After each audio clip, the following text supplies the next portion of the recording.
Divide the people. Split them into quarreling factions, fighting among themselves rather than their common enemy.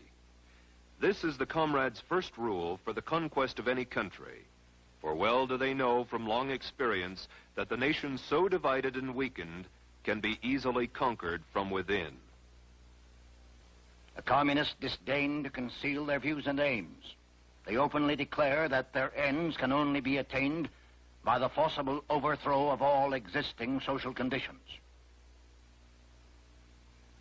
The most powerful enemy can be conquered only by exerting the utmost effort and by thoroughly, carefully, attentively, and skillfully taking advantage of even the smallest rift, of every antagonism of interest among the various groups or types within the various countries. With phase one, that of dividing the population, completed, the revolutionists were ready to move into phase two of the communist blueprint for takeover. Create the appearance of popular support. In every country now part of the Red Slave Empire, the actual number of Communist Party members at the time of takeover has been less than 1% of the total population. As Lenin phrased it, communism must be built with non-communist hands. By cleverly beguiling thousands of well-intentioned people into unwittingly supporting the revolutionary program, the dedicated 1% can trick the 99% into surrendering their birthright. This they do by hiding the true communist objectives behind appealing slogans and pretended humanitarian goals. As Stalin explained, the revolutionary accepts reform in order to use it as a cover for his illegal work. After the communists have found some issue or point of difference upon which they can divide the people, get them fighting among themselves rather than their common enemy, the next step is to create the appearance of popular support for the communists' war of national liberation. They have been devastatingly successful thus far.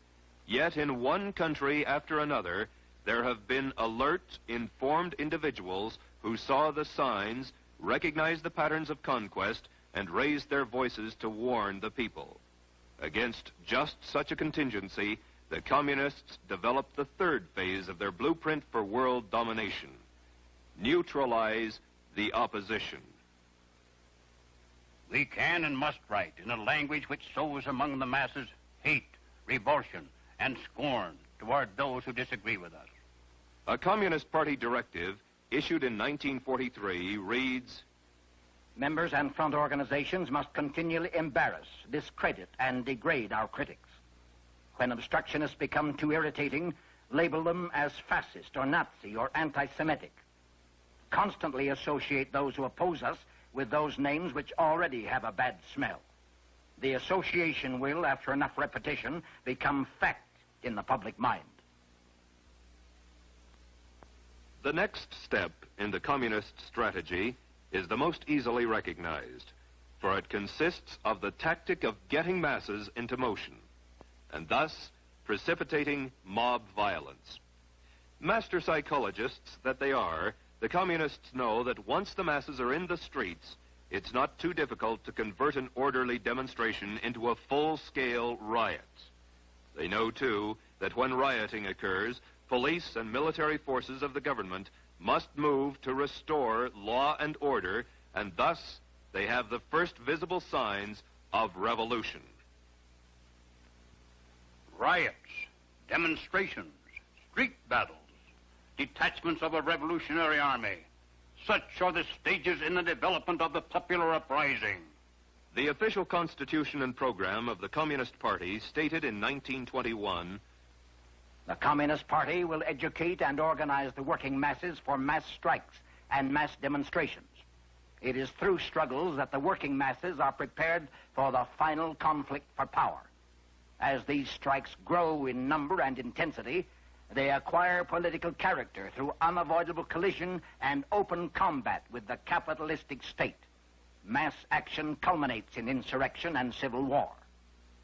In 1964, a communist document taken from the Viet Cong stated, get the people out into the streets. Quarrels should be provoked. Youth groups are to be armed with knives and clubs, allegedly to protect themselves in a manufactured tension. In China, as in all countries, the communist appeal was aimed primarily at students, young, idealistic intellectuals, most of whom came from wealthy families who could afford to send them to school. It was from this group that the young communist recruits came who later provided the leadership and backbone for the armed conflict to follow. In Cuba, leftist-oriented students were the vanguard of the organized street demonstrations. Once the masses were in motion, that tenuous line between demonstration and riot, between nonviolence and violence, was easily obliterated. As law enforcement officers sought to restore order, police brutality became the cry of the insurgents. The invariable charges of police brutality were hurled as efforts were made to maintain law and order. When marches and demonstrations turn into riots in any country slated for takeover, the communists are then ready to implement the final stage of their blueprint for conquest. It takes only a handful of armed opportunists, criminals and savages to create the semblance of revolution. Only insurrection can guarantee the victory of the revolution. The purpose of insurrection must be not only the complete destruction or removal of all local authorities and the replacement by new, but also the expulsion of the landlords and the seizure of their lands. And so it has been, with but minor variations in one country after another. Divide the people. Create the appearance of popular support. Neutralize the opposition. Precipitate mob violence. Create the semblance of a revolution. An accurate summary of Lenin's strategy for the conquest of the world is as follows. First, we will take Eastern Europe. Next, the masses of Asia. Then we shall encircle the last bastion of capitalism, the United States of America. We will not have to attack. It will fall like overripe fruit into our hands.